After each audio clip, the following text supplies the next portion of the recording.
ระเพื่อนสหธรรมิกสหพรหมจารีทุกรูปทุกองค์โปกผมหักษาศรัทธาสาธุชนคนดีเท่าแก่อีป่ออีแม่ตั้งหลายทุกท่านทุกคนที่ติดตามรับฟังรายการสารธรรมยามค่ำตั้งสถานีวิทยุเพื่อการศึกษาวิทยาลัยสงฆ์นครลำปางซึ่งออกอากาศจากวัดบุญญาวาสวิหารพระอารามหลวงโดยเมตตาบารมีของหลวงพ่อท่านพระครูอนุสาสน์วรธรรมเจ้าอาวาสวัดบุญญาวาสวิหารเจ้าคณะอำเภอเมืองลำปางได้เอื้อเฟื้อสถานที่ตั้งของสถานีและทีมงานสถานีวิทยุเพื่อการศึกษาวิทยาลัยสงฆ์นครลำปางซึ่งประกอบไปโดยท่านดร.จิรศักดิ์ บรรลำ ผอ.สถานีน้องแอม พัชริยา ผ่องจันตาเจ้าหน้าที่สถานีน้องนัท สถาพร สุตาคำน้องดิว อนุพงษ์ตาจินะเป็นช่างเทคนิคของสถานีและทีมงานบริหารสถานีซึ่งก็มีท่านผอ.วิทยาลัยสงฆ์นครลำปางท่านอาจารย์พระมหานพดล สุวรรณเมธีซึ่งก็ถือว่าเป็นผู้บังคับบัญชาสูงสุดของหน่วยงานก็ได้ดูแลอำนวยความสะดวกทุกอย่างกับสถานีสถานีปล่อยอีแม่ตั้งหลายวันนี้มาพบปะกันวันที่วันจันทร์ที่9 เดือนกันยาศักราชพระพุทธศักราช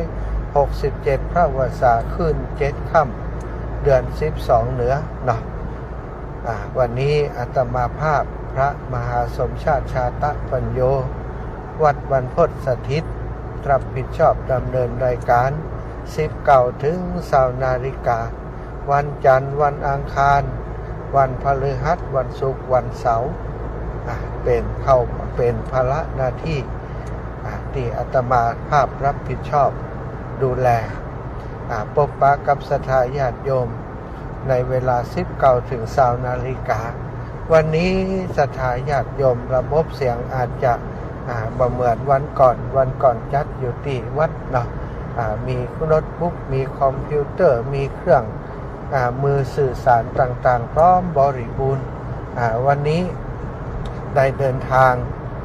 มาช่วยเหลือการงานของครูบาอาจารย์ขณะนี้กำลังเดินทางกลับอยู่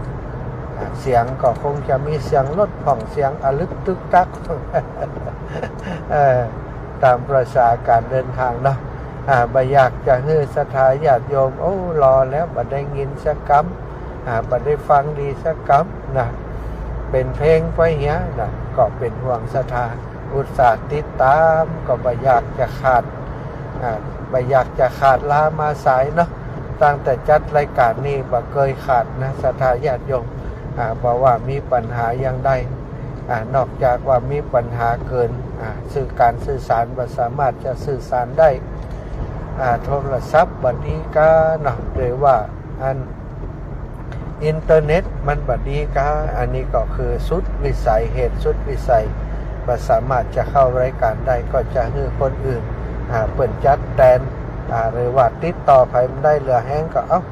จำเป็นนะปล่อยเป็นเพลงไปแล้วแต่คนที่เป็นควบคุมจะดูแลจัดการเพราะบางครั้งนี่สื่อสารทาง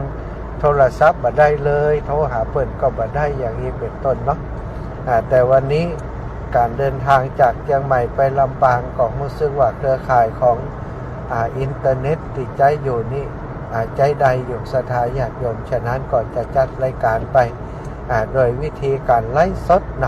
นั่งอยู่บนรถนี่แหละไลฟ์สดไปตัวขอรถไปตัวพบปะกันแล้วทุกครั้งทุกคราก็จะปาศรัทธาอีป่ออีแม่ไหว้พระสวดมนต์วันนี้ก็เช่นเดียวกันเนอะหลายท่านหลายคนรอที่จะไหว้พระสวดมนต์โดยอาตมาภาพอยู่ก็พร้อมกันแล้วกราบพระพร้อมกันเนอะกราบ1พุทโธเมนาโธกราบ2ธัมโมเมนาโธกราบ3สังโฆเมนาโธอิ นาสักการณะพุทธังอภิปูชยามิอิมินาสักการณะธัมมังอภิปูชยามิอิมินาสักการณะสังฆังอภิปูชยามิอะระหังสัมมาสัมพุทโธภะคะวาพุทธังภะคะวันตังอภิวาเทมิกราบสวากขาโตภะคะวะตาธัมโมธัมมังนะมัสสามิกราบสุปฏิปันโนภะคะวะโตสาวกสังโฆสังฆังนะมามิกราบนะโมตัสสะภะคะวะโตอะระหะโตสัมมาสัมพุทธัสสะนะโมตัสสะภะคะวะโตอะระหะโตสัมมาสัมพุทธัสสะนะโมตัสสะภะคะวะโตอะระหะโตสัมมาสัมพุทธัสสะพุทธังสรณังคัจฉามิธัมมังสรณังคัจฉามิสังฆังสรณังคัจฉามิตุติยัมปิพุทธังสรณังคัจฉามิตุติยัมปิธัมมังสรณังคัจฉามิตุติยัมปิสังฆังสรณังคัจฉามิตติยัมปิพุทธังสรณังคัจฉามิตติยัมปิธัมมังสรณังคัจฉามิตติยัมปิสังฆังสรณังคัจฉามิอิติปิโสภะคะวะอะระหังสัมมาสัมพุทโธวิชชาจารณะสัมปันโนสุขโตโลกวิทูอนุตตโรปุริสธัมมะสารถิสัทธาเทวมนุษสานังพุทโธภะคะวะติสวากขาโตภะคะวะตาธัมโมสันทิฏฐิโกอากาลิโกเอหิปัสสิโกโอปันญิโกปัจจตังเวทิตัพโพวินโยหิติสุปฏิปันโนภะคะวะโตสาวกสังโฆอุชุปฏิปันโนภะคะวะโตสาวกสังโฆยายาปฏิปันโนภะคะวะโตสาวกสังโฆสามิจิปฏิปันโน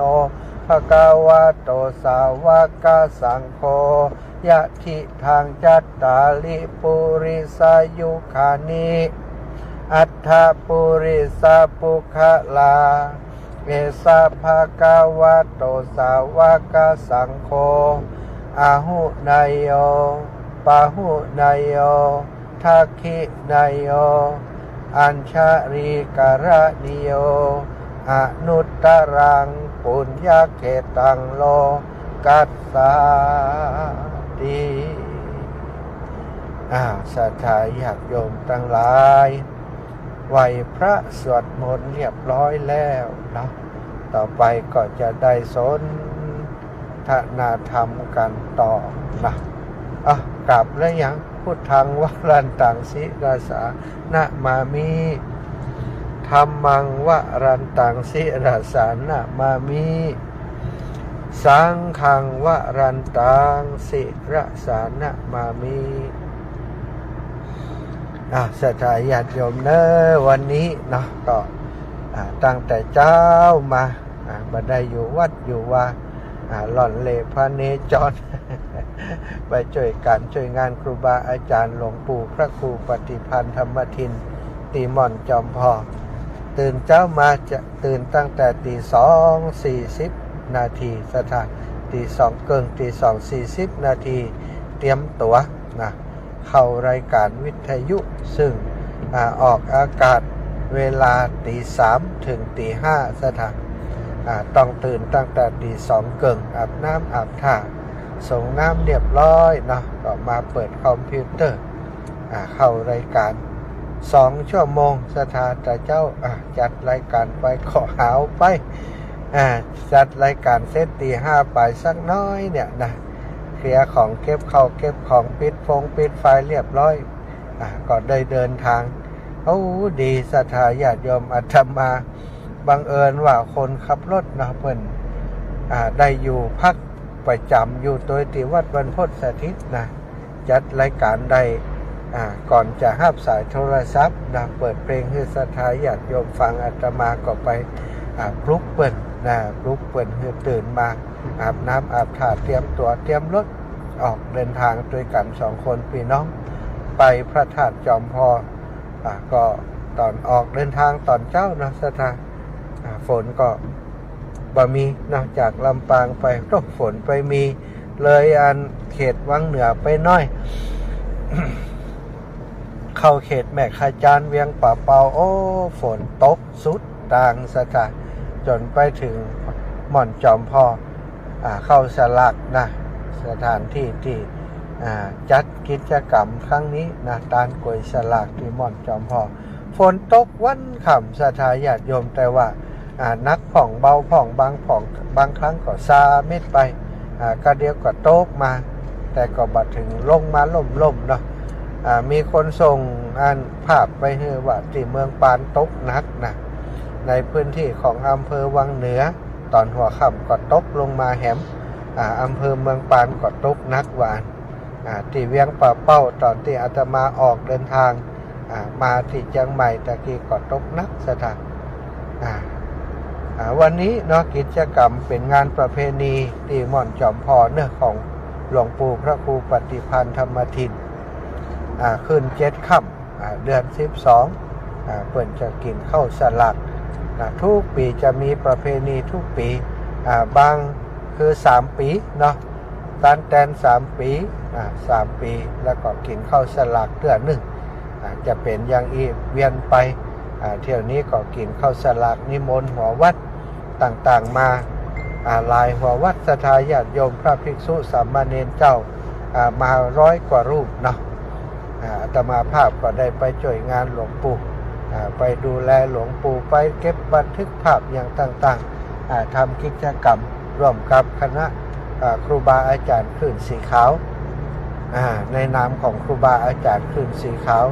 วันนี้ครูบาอาจารย์หลายรูปหลายองค์เพิ่นบ่ได้มาเนื่องจากว่ามันตรงกันเนาะกับงานที่พุทธมณฑลจังหวัดเชียงใหม่วันนี้เปิดวางศิลาฤกษ์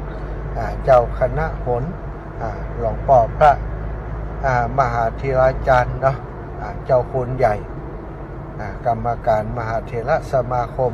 หลวงพ่อใหญ่เปิดมาก็ได้วางศิลาฤกษ์ได้มีพิธีกันนักหนาอยู่ครูบาอาจารย์ตั้งดอยหล่อตั้งเชียงใหม่ตั้งจอมทองก็ต้องมาต้อนรับพระเถระผู้ใหญ่พระมหาเถระพระเถระชั้นผู้ใหญ่นสถานเจ้าคณะปกครองหนเหนือก็ไม่ได้ไปกันตั้งปุ้นแต่มีหลวงท่านอาจารย์พระครูปฏิพันธ์ท่านพระอาจารย์พระครูชลทานพิทักษ์กับทุกปีนุ้ยได้ไปร่วมกิจกรรมด้วยกันครั้งนี้และก็ครูบาอาจารย์ที่จัดรายการด้วยกันอยู่ที่เวียงป่าเป้าก็ปากันไปหลายรูปหลายองค์อยู่ได้สำคัญก็คือศรัทธาสาธุชนพี่น้องเวียงป่าเป้านี่เกือบจะทุกหัววัดเนาะที่ได้มาร่วมบุญสลักกภัตโดยหลวงปู่คือวัดของหลวงปู่นี้อย่างที่บอกเป็นวัดส่วนกลางศรัทธาวัดที่มีคณะศรัทธาบัณฑิตศรัทธาหลวงปู่ว่า ตั้งแต่ซุ้มเข้าวัดมาจนถึงวัดบักกีหลังคาเฮือนที่เข้าวัดมาเป็นศรัทธาของวัดจอมพอประจำอยู่นะบักกีครัวเรือนแต่อาศัยจากศรัทธาญาติโยมลูกศิษย์ลูกหาลูกหลานตั้งเวียงป่าเป้าตลอดถึงพระสงฆ์องค์สังฆเจ้าที่เป็นลูกศิษย์ลูกหาหลวงปู่เพิ่นก็นำปาศรัทธาญาติโยมมาตามสลากด้วยหลวงปู่ซึ่งวันนี้เซ็นสลากก็300เนาะ300กว่าเส้นนะศรัทธา300กว่าเส้นนะที่เป็นเส้นสลากในวันนี้อาตมาภาพก็ได้มีโอกาสไปสนองงานหลวงปู่ได้ร่วมกิจกรรมกับหลวงปู่ในวันนี้ก็ชื่นใจปลื้มใจโดยหลวงปู่เนื่องจากว่าที่วัดม่อนจอมพออย่างที่บอกศรัทธาเก้าศรัทธาลักแต่ก็บ่มีหลายแต่อาศัยพี่น้องจากต่างบ้านต่างจองที่เป็นลูกศิษย์ลูกหามาซึ่งก็ปรากฏว่าวัดม่อนจอมพอวันนี้ขับแคบไปแหมเบาะสถานที่จอดรถเนาะเนื่องจากฝนตกจะไปจอดในเฮือกในสวนก็ลำบากสถานที่จอดรถก็บ่สะดวกแต่คนก็บ่ท้อถอยเอารถไปจอดตามแคมป์ต่างเนาะข้างถนนข้างต่างแล้วก็ในบริเวณวัดที่มันมีดินแข็งๆเพิ่นก็เอาไปจอดกันเต็มบริเวณลานวัดสถานต่างลงวัดก็รถไปจอดเต็มที่ได้หันก็เพราะว่าหลวงปู่ใจไปถ่ายรูปบันทึกภาพว่าพอติดจอดรถเป็นยังได้พอกนี่นะคนกลับมาลักมาหลายแต่สถานญาติโยมโรงทานวันนี้นี่ต้องแน่นขนาดเต็นท์ติตั้งโรงทานพอจนปอมปอซะนะโรงทานสารพัดอย่างถึงอาหารข้าวอาหารหวานกินกันเต็มที่คนที่ไปร่วมงานเนาะกินบะมดบะเสี่ยงอินเตอร์เน็ตเนาะก่อนที่จะกลับนี่เพิ่นยังเอาก๋วยเตี๋ยวส่งให้คนขับรถอยู่นะแม่ครัวของที่เพิ่นเอาโฮงตาลไปออกแม่ครัวของวัดม่อนจอมพองานวันนี้ก็เป็นงานที่เรียบง่ายศรัทธาญาติโยมงานเรียบง่ายบ่มีกระเลิกบ่มีการยังบ้านเฮาส่วนใหญ่ถ้าที่อื่นเนาะอย่างที่ลำปางที่อาตมาคุ้นเคยก็คือเปิ่นจะมีควาตานเข้าแห่ชิงมองอย่างเข้ามากันนะแห่ควาตานเป็นคุ้มบ้านเป็นแม่บ้านแต่ละหมู่บ้านแต่ละปอกเนี่ยเปิ่นแห่ควาตานเข้าแต่ที่นี่บ่มีอย่างอันศรัทธาญาติโยมเปิ่นก็มาแสดงกันในวัดเลยนอกจากคณะนั้นจากคณะนี้บ่ได้มีการแห่แต่ประการใดสำหรับก็เปิ่นก็เอามากันคนละ 4-5 ถุง 4-5 ก๋วยบางพ่องก็มาก๋วยเดียวเป็นสลากจบก็มีก็ได้ปะกับโยมพ่อโยมแม่ตั้งหลายท่านหลายคนอยู่ที่เวียงป่าเป้าตีเปิ่นฟังรายการเตตมาจัดอยู่เป็นประจำก็พอเปิ่นทราบว่าอาตมาไปเปิ่นก็เตรียมอันนั้นคืออันนี้คือบางพ่องก็ถวายค่าน้ำค่าไฟค่าน้ำมันรถพอทราบว่าอาตมาจะไปช่วยเหลือน้ำท่วมที่จังหวัดน่านก็ฝากปัจจัยมาก็มีนี่ศรัทธาเวียงป่าเป้ามาเวียงป่าเป้าบ่ได้ก็อบอุ่นเนอะอีพ่ออีแม่ทั้งหลายเนาะร่วมกิจกรรมกับหลวงปู่จนเสร็จจนแล้วศรัทธาจนเปิดกลับกันหมดละอาตมาบักกลับเดือนหนึ่งจากว่าหลวงปู่บอกว่าเดี๋ยวจะฝากของไปช่วยเหลือน้ำท่วมที่เมืองน่านเนาะเอาไฟโซลาร์เซลล์มาถวายไปโดยเอาอันเตียนไขเนี่ยเตียนไขเล่มน้อยๆที่เปิ่นเอาไปถวายในช่วงเข้าพรรษานี้หลวงปู่ได้หลายหรอกก็เอาหลาย10กล่องศรัทธาญาติโยมเพราะว่าพี่น้องที่เมืองน่านเปิ่นมีความต้องการแสงสว่างไฟเชื้อเพลิงหมู่นี้ศรัทธาไฟฟ้าดับเนาะหมู่บ้านชุมชนเล็กๆที่อยู่ในป่าในเขาที่ถูกประสบปัญหาภัยน้ำท่วมในครั้งนี้เปิ่นต้องการสิ่งเหล่านี้รับทราบมาจากท่านพระครูสุจินต์นันทกิจเจ้าอาวาสวัดโป่งคำสันติสุขเมืองน่านแจ้งมาซึ่งวันนี้ท่านอาจารย์เปิ่นได้ลงวันพรุ่งนี้เนาะท่านอาจารย์เปิ่นได้ลงจะลงพื้นที่ในจังหวัดน่านนั่นนะที่เปิ่นได้รับความเดือดร้อนท่านอาจารย์จะลงไปตรวจสอบเอาความช่วยเหลือไปช่วยเปิ้น อาตมาจะลงวันฮืออันนี้ก็แจ้งท่านอาจารย์ไปแล้วว่าวันฮือนี้จะเข้าไปถ้าเข้าลงพื้นที่ใดก็จะลงพื้นที่ถ้าลงพื้นที่บ่ได้ก็คงจะเอาเข้าของอย่างต่างๆไปฝากไว้ที่ท่านอาจารย์พระครูสุจินนันทกิจวัดโป่งคำนะตำบลดูหงอีกประพลดูพงไม่ใช่ดูหงอำเภอสันติสุขจังหวัดน่านนะสถานเจ้าคณะตำบลเจ้าคณะตำบลดูพงเนาะก็เป็นกิจกรรมที่จะทำเพื่อจะช่วยเหลือผู้ประสบภัยในครั้งนี้สถานญาติโยมเสร็จจากงานม่อนจอมพอแล้วอาตมาก็ได้เดินทางมาเยี่ยมโยมที่โรงพยาบาลจอมทองโยมแม่ดวงดีนารัตะเนาะแต่ว่านี้ลูกสาวเพิ่นโทรไปหาว่าอีแม่อาการหนักเด้ออาจารย์ตอนนี้นอนอยู่ที่โรงพยาบาลจอมทองนอนมา14-15 วันแล้วอาการบัดดีขึ้นนะอาการหนักอยู่ถามเพิ่นว่าเพิ่นยังสนทนาอุจาได้ก็ยังรู้สึกตัวอยู่ก็เพิ่นก็บอกว่ารู้สึกตัวนะก็เลยบอกว่าอาจารย์จะไปเยี่ยมเพิ่นวันพุธเนาะพอเสร็จงานจากม่อนจอมพอแล้วอาตมาภาพก็หีบเดินทางมาที่โรงพยาบาลจอมทองเนาะสถานญาติโยมใจเวลาเดินทางก็2 ชั่วโมงเนาะ2 ชั่วโมงจาก2 ชั่วโมง2 ชั่วโมงปลายเนี่ยนะจากจอมพอมาถึงจอมทองก็ใช้เวลาประเมินเท่าใดเยี่ยมโยมแม่เนื่องจากว่าข่าวตังจะกลับลำปางยังไกลอยู่แล้วอีกอย่างหนึ่งก็คือจะต้องมาเตรียมตัวจัดรายการบนรถนะถ้าอยู่โรงพยาบาลอยู่มันก็ลำบากเนาะสถานก็ได้เยี่ยมเปิ่นได้สวดมนต์นะสวดโพธิ์ชงคือเปิ่นเพื่อจะให้เปิ่นหอมหายเร็วๆจากนั้นเสร็จแล้วก็ได้เดินทางขณะนี้ก็อยู่ในช่วงของการเดินทางกลับลำปางเนอะสถานญาติโยม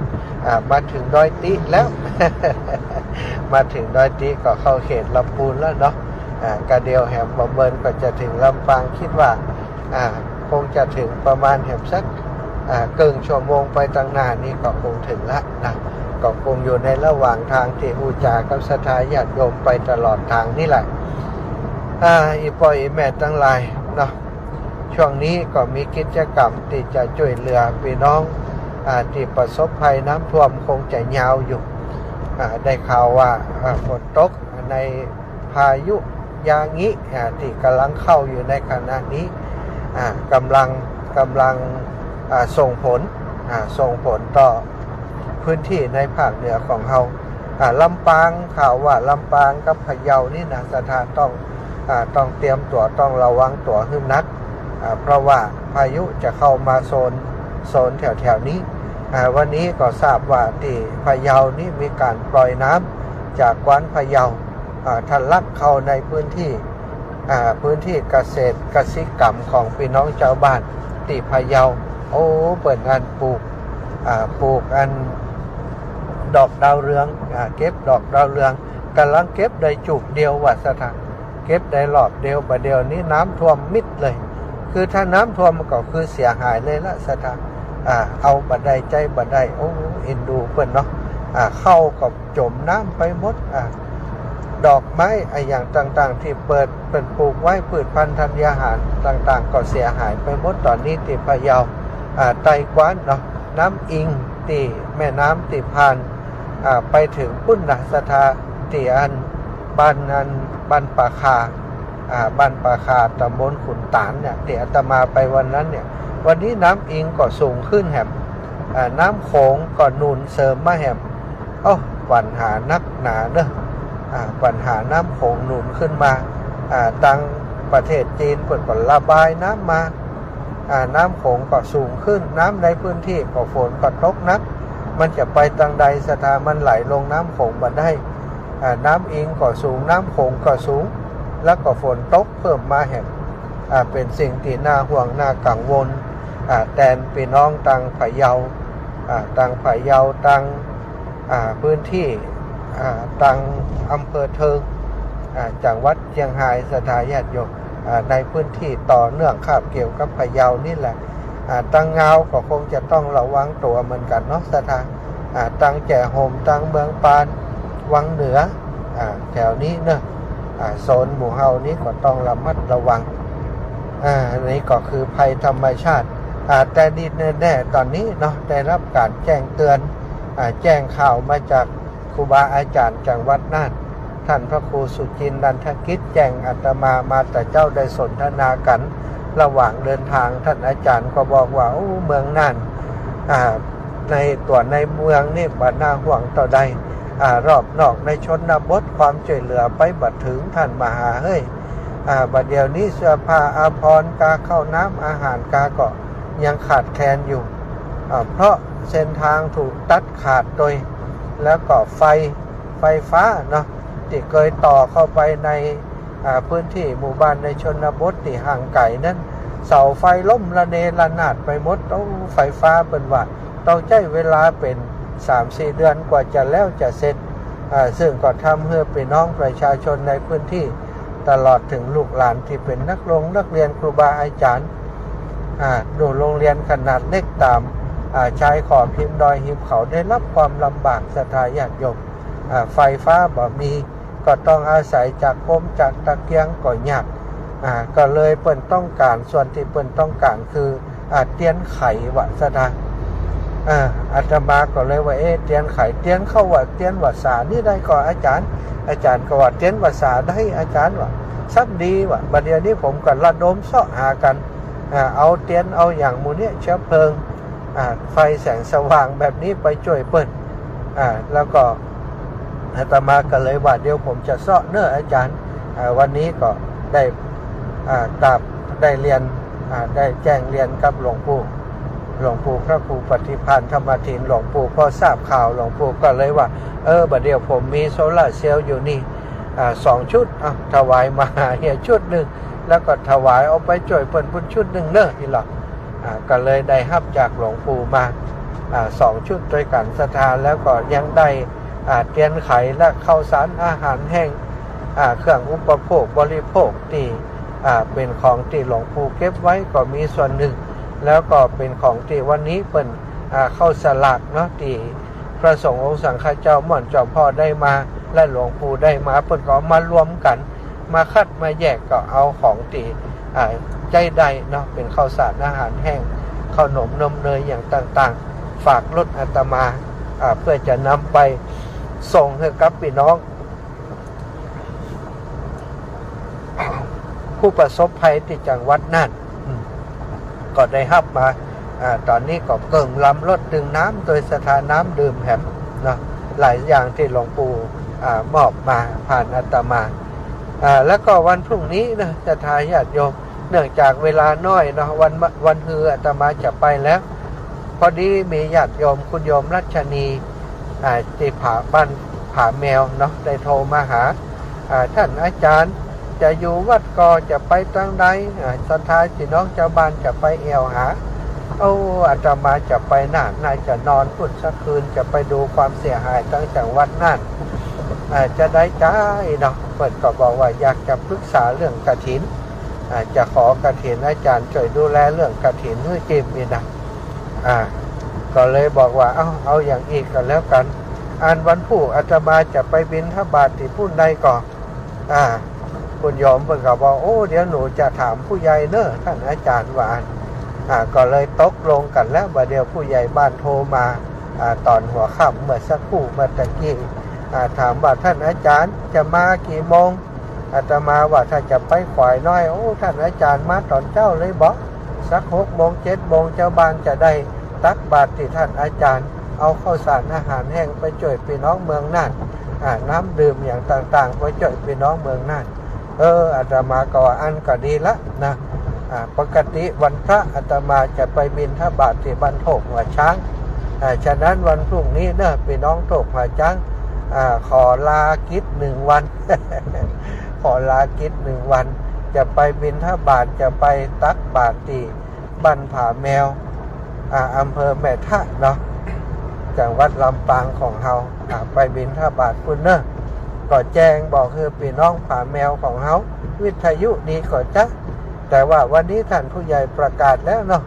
ก็คงจะได้ยินกันทั่วถึงแล้วเนอะไผมีอย่างก็มาให้มาหอมกัน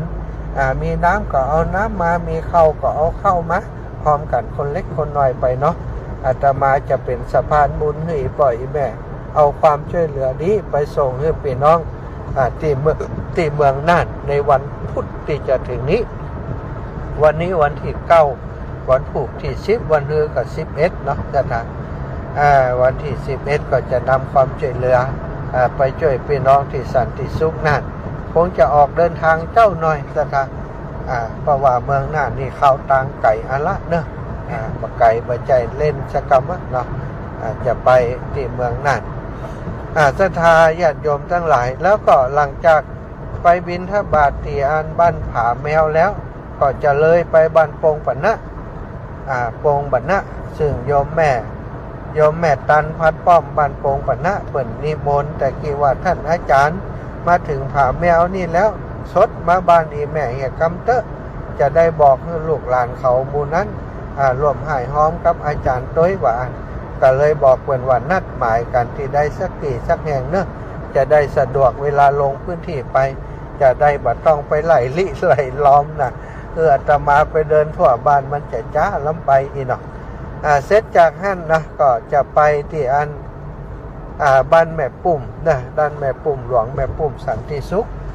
ท่านกำนันตำบลบ้านใหม่พัฒนาพื้นที่ของแม่ปุ่มหลวงแม่ปุ่มสันติสุขเปิ่นได้ฮับปากกับอาตมาแต่เจ้าเนาะว่าจะให้ท่านผู้ใหญ่บ้านเถิดประกาศว่าท่านอาจารย์จะไปบิณฑบาตรับความช่วยเหลือไปช่วยพี่น้องต่างเมืองน่านก็ได้แจ้งเปิดไปแล้วแต่ก็คงจะไปขวายน้อยนะศรัทธาญาติโยมคงบ่เป็นลักษณะบิณฑบาตละนะคงเป็นลักษณะไปฮับของเลยตอนเจ้าอีปอยอีแม่บ้านแม่ปุ่มของเฮาก็ไปวัดตามปกติใส่บาตรพระตามปกติไปวัดเนาะทำบุญตามปกติอาตมาเสร็จจากผาแมวเพชรจากโปงปะนะจะไปถึงพุ่นก็คงจะประมาณเวลาก่อนน่าจะ11 โมงวะนะสถานกว่าจะตีรถจากโปงปะนะอย่างออกไปถึงอีปอยอีแม่ตีแม่ปุ่มหลวงแม่ปุ่มสันติสุขนะคงจะประมาณเวลานั้นเนอะก็หวังว่าท่านผู้ใหญ่จะประกาศแล้วอย่างใดเดียวโยมแม่พี่น้องแม่ปุ่มถ้าฟังรายการอยู่โทรแจ้งให้ทราบกันเนอะถ้ามีอย่างคัดข้องก็บอกให้อาตมาจิมเนาะแต่จะได้ก่อนเดินทางวันพุธก็จะต้องโทรเช็คโทรถามอยู่แล้วจากบ้านแม่ปุ่มก็จะได้มาแวะเอาของตีบ้านฟ่อนเนาะที่โยมน้องสมจิตอินทรวิจิตเปิดเกียมเก็บของไว้ฮือส่วนหนึ่งของที่ต้องการนะสถานก็คงเหมือนเดิมนะจะเป็นเสื้อผ้าก็ดีจะเป็นน้ำก็ได้จะเป็นข้าวสารอาหารแห้งต่างๆที่จะนำไปช่วยเหลือเพิ่นได้ก็ศรัทธาญาติโยมสามารถบริจาคมาได้เนาะพรุ่งนี้อาตมาจะลงพื้นที่จะเข้าไปในพื้นที่ไปดูแลศรัทธาญาติโยมอีปล่อยอีแม่ที่อยากจะร่วมบุญด้วยอาตมาภาพจะได้ลงไปช่วยที่เมืองน่านเปิดได้รับความเสียหายนักอยู่ข้ามจากวัดแปะไปกระเดียวไปน่านแล้วก็จะมาดูความเสียหายที่จังหวัดแปะจะเป็นอย่างไรก็ยังไม่แน่ใจเนอะนี่ก็เป็นโปรแกรมที่จะเดินทางไปช่วยเหลือผู้ประสบภัยในพื้นที่จังหวัดน่านในวันพุธที่จะถึงนี้ศรัทธาญาติโยมได้ยินได้ฟังทางวิทยุอาจารย์อีแม่อยากจะช่วยแต่แบบมีเข้าของอะไรอย่างต่างๆใจเนี้ยอย่างใดก็คงเหมือนเดิมศรัทธาจะช่วยบริจาคมาเป็นปัจจัยก็ได้ก็คงจะมีส่วนหนึ่งที่เป็นถวายปัจจัยมาได้ต่อได้อาตมาก็จะนำไปร่วมไปถวายมอบเพื่อกับท่านพระครูสุจินนันทคิดซึ่งเป็นเจ้าของพื้นที่อันใดที่เพิ่นขาดก็จะนำไปซื้อของที่ขาดเนาะแล้วก็จะลงพื้นที่ไปอันนี้ก็ขอบอกกล่าวข่าวสารงานการช่วยเหลือผู้ประสบภัยน้ำท่วมที่จังหวัดน่านศรัทธาญาติโยมทุกท่านได้รับทราบได้รับฟังเนอะ19:41มีสายเข้ามาก็รับสายก่อนเนาะเจริญพรโยมแม่ สาธุลูกไปจะไปนั่งนานแม่หอมเป็นหอมจะตั้งในมันนี่เด้ออ๋อเจ้าโยมแม่วันผูกกี่โมงบ่าวตู้ลูกบ้านฝอนมาจะเข้าไปเอากันแล้วกันแม่เดี๋ยวว่าจะโอนเข้าบัญชีอันตู้ลูกเอาไว้เพื่อแม่มีของมีหยังก็บอกเขาก็ได้เขาก็จะได้ไปแวะตั้งเสียงนี่นะของยังก็จะชื่อวันผูกเวลาได้ลูกจะมาเนี่ยไปคงจะใกล้ค่ำบ่ได้แม่เพราะว่าตอนประมาณ10 โมงไป11 โมงจะไปบ้านแม่ปุ่มก่อนเนาะจากแม่ปุ่มแล้วก็มาบ้านฝอนจากบ้านฝอนก็จะเข้ามาหาแม่อีกเจ้าแต่คงจะบ้านถ้าจะอันก็จะรอวันนี้ไม่ได้คนฝากวันนี้อันกับตอนบ่ายตอนเย็นอีกเนาะเจ้าแม่บ่ายแบบเย็นเดี๋ยวจะโทรบอกแม่หำกำเนอะเจ้าอันก็ทันมาก็ดีอันก็เจ้าแม่เจอเองนะเจ้าสาธุเจ้าแม่เจ้าเจริญพรแม่บัวขี้ท่าโปเจ้าไว้แต่เจ้าวันถูกท่านมาบ้านแม่ปุ่มมาไว้เอาบ้านแม่ขบุญได้กองมีทั้ง3ใจได้ค่ะแม่ที่บ้านดีจัดโดดตะโกหันน่ะฮะบ้านดีอันบ้านแม่ขบุญคำป้อดีถูกใจบนจัดต้นโพแหละเจ้าแม่เอาไปปุ่มมากับมาไก่เนี่ยกับปลาเจ้าบ้านจุ่มเนี่ยกับเอากระจุกกับเข้าบ้านแบบเคยแค่3 วันไปก่อนอ่ะเจ้ารวมคนสีจังถ้าจำได้ก็ไปบ้านแม่กันเจ้าจะมานี่ก่อนก็ไปปุ่มก่อนฮะไปแม่ปุ่มประกาศก่อนไปสั่งเห็นก็แหละเจ้าแล้วก็ถ้ามาก็โทรหาแม่นะแม่ได้เตรียมหนังไว้ด้วยเจ้าแม่เจ้า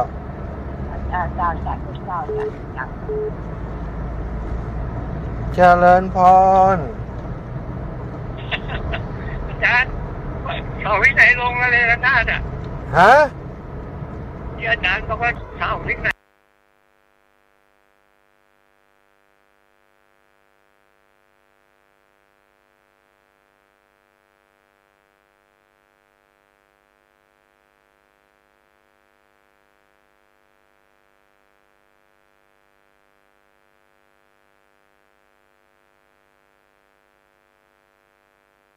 ไหนลงมาเลยนะเนี่ยใกล้ๆบ้านเนี่ยเหรอไม่รู้ที่อาจารย์พูดเมื่อกี้เนี่ยเหรอไม่เสาไฟฟ้านู่นฮะที่สันติสุขน่านครับฟังที่เมื่อวานนี้คืออาจารย์ออกหรือเปล่าเมื่อวานออกครับแล้วถ้าผมโทรไปมันไม่รับมันเป็นไรไม่แน่ใจครับครับผม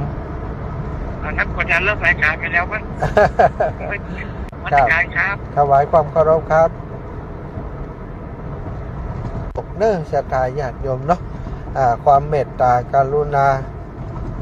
ความเมตตานั้นสำคัญที่สุดเราอยู่ด้วยกัน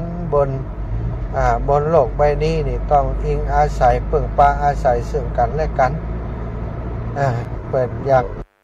ดบอกน้ำพึ่งเรือเสือพึ่งปลาบ่มีน้ำเรือจะไปทางใดเนาะน้ำก็ต้องปึ่งเรือก็ต้องปึ่งน้ำเมื่อมีเรือเนาะคนก็จะรักษาแหล่งน้ำเอาไว้เพื่อจะเพื่อจะรักษาเพื่อเป็นเส้นทางในการเดินทางเสือปึ่งปลาก็ถ้าเสือมาอยู่ในป่าก็โดนฆ่านะเพราะเสือในป่าเสือมันก็อนุรักษ์รักษาป่าไว้สถานพอเสืออยู่ป่านี้มันก็อิงอาศัยเสืออยู่ในป่าต้นไม้ก็ใหญ่คนมันกลัวเสือหรอกสถานคนก็มาเข้าไปตัดต้นไม้เสือก็เปิ่งปลาก็เปิ่งเสือเนี่ยอิงอาศัยกันอย่างนี้เนาะ3761นมัสการพ่อผมแหวนภูแท้ครับว่าได้ช่วยน้ำท่วมต่อได้ฮะช่วยพี่น้องทางเมืองน่านอย่างใดดีนี่ฮะเอาน้ำส่งมาสัก10 แพ็คหรอได้ครับส่งมาเด้อ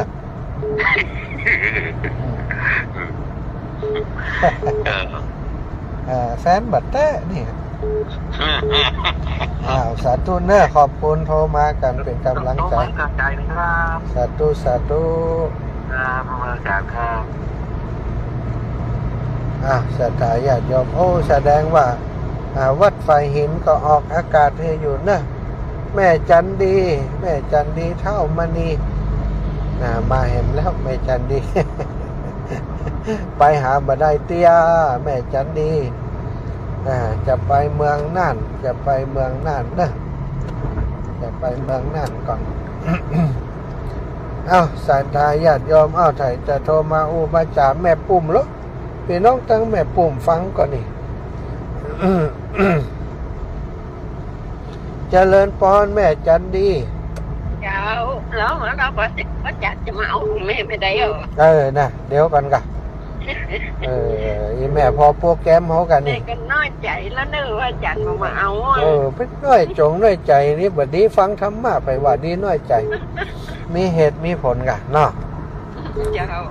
มีเหตุมีผลจะม้ามได้ก็นั่นน่ะไปเนี่ย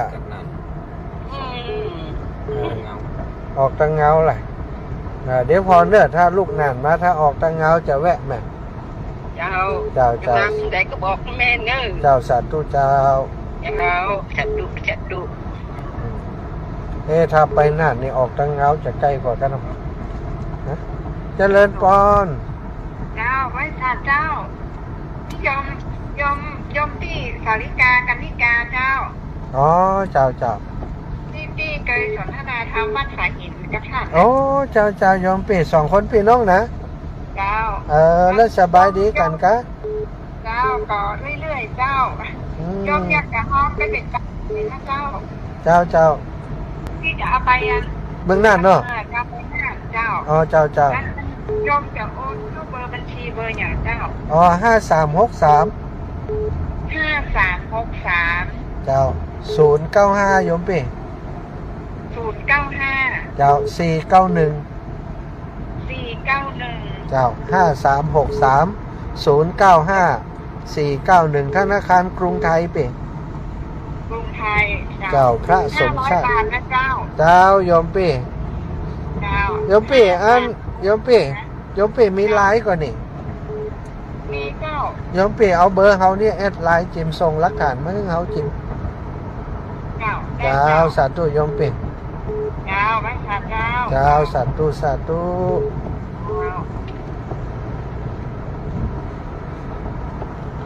หลวงพ่อนั่นลงจะได้แวะไปหาหลวงพ่อแล้วกันนี่หลวงพ่อหายไปแล้วหลวงพ่อนั่นลงจากเมืองน่านหลวงพ่อดูตั้งใดนี่เมืองน่านเนี่ยออกอากาศไปพุ่นกะหลวงพ่อนั่นลงโทรมาฝนดูจากตั้งใดแม่เพนไก่บ้านแม่เพนมาเนอะเจริญพรแม่เพนไก่บ้านอีแม่มานี่เมืองน่านกะปัจจัยหอมไปน่านเจ้าตรงนี้โอนเธอเจ้าแม่หอมตัวใดน้ำมัน100แล้วก็อันนี้200เจ้ามีอากาศแรงวันนี้มดแชดกันนี่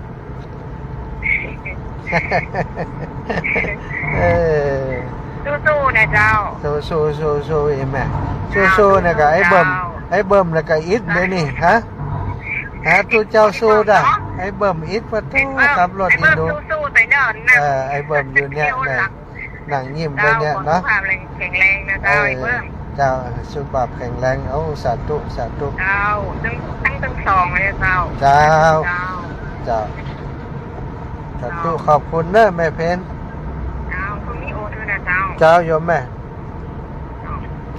แม่เพนนะลำพูนนะก็โทรมาเป็นกำลังใจฝากหอมไปด้วย200 บาทกะน้ำมันลด100แล้วก็กะอัน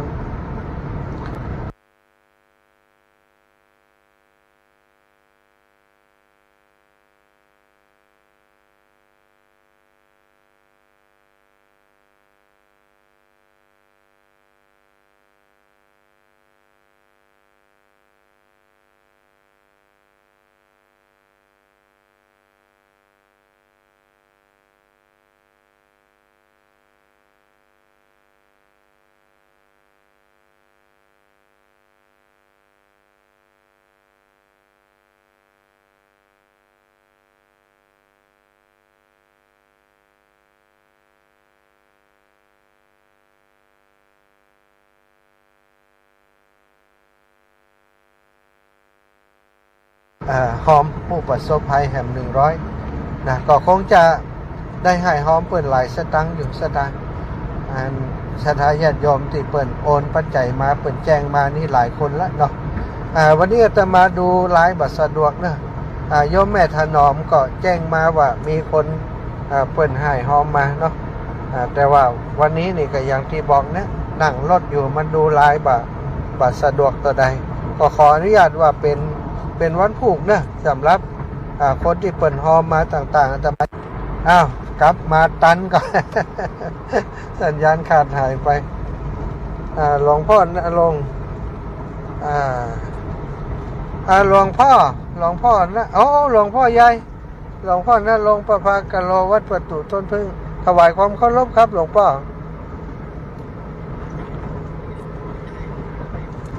ที่ไม่ทราบไปลงที่ไหนครับอันที่วัดที่ศาลาตั้งลุ่มเลยเนาะครับเนาะศาลาที่อันที่กุฏิตั้งลุ่มนะครับหลวงพ่อครับที่กุฏิหลวงพ่อกุฏิพระอาจารย์ใช่ไหมครับใช่ครับอาจารย์ครับหลวงพ่อถวายมาเท่าไหร่ประกาศให้ท่านหน่อย100 แพ็คครับหลวงพ่อนรงค์ประภากะโลเมตตาถวายน้ำมา100 แพ็คเอาสาธุขอให้หลวงพ่อเจริญในธรรมของพระพุทธเจ้าไปตอนไหนก็ได้ใช่ไหมครับไปตอนไหนก็ได้แต่ว่าพรุ่งนี้เช้าผมไปถามแมวครับถามแมวครับน่าจะไปช่วงบ่ายครับครับผมช่วงบ่ายเนาะช่วงบ่ายมีคนอยู่เนาะมีครับท่านอาจารย์ทุปิตะวันอยู่ครับท่านครับผมถวายความเคารพครับกราบในเมตตาครับกราบในเมตตาครับเอา0808844173เอาไปแต่ใจ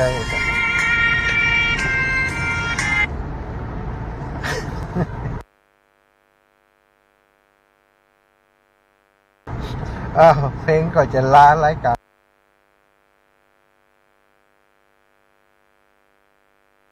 มาบัวไขคุณโยมบุญมาบัวไขโปรดทราบถ้าฟังรายการอยู่นะโทรมาที่เบอร์0808844173 0808844173ขจรปินใจล่าแม่ขจรว่าได้เจ้า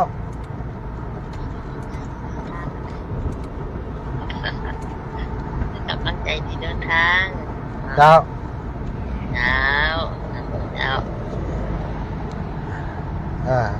กำลังใจว่าไปคุณโยมบุญมาบัวไขจากที่ไหนบอกหู้เนอะก็เดียวออกรายการแล้วจะโทรกลับกันแล้วกันแต่เบอร์ที่โทรเข้ามาได้ก็คือเนี่ยละกันอีกเจริญปอนโอนแล้วส่งไลน์แล้วนะเจ้าโยมปีล่ะเจ้าสาธุโยมปีบุญรักษาเนอะอยู่ดีมีสุขสาธุเจ้าโยมปีได้สนทนาธรรมกันที่วัดฝ่ายหินบ่ค่อยได้ปะกันบ่อยแต่มีกิจกรรมอย่างโยมปีเพิ่นจะรักฟังอยู่ตลอดเนาะก็ร่วมบุญมาตลอดเวลาเตี่ยตมาทำกิจกรรมเพื่อการกุศลต้องขอบคุณโยมปีนักนะถึง2 คนปีน้องเพิ่นน่ะ2 คนปีน้องเนาะอยู่ด้วยกันดูแลครอบครัวดูแลคุณแม่ต้องขอบคุณที่ได้เป็นกำลังใจให้กันตลอดมา19:55 นาทีขอบ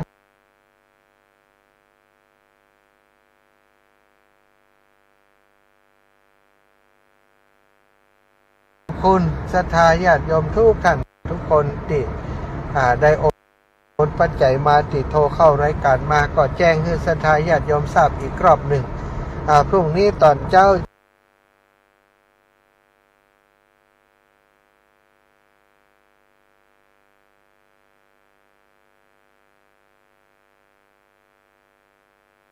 จะไปบิณฑบาตที่บ้านผาแมวนะข้าวสารอาหารแห้ง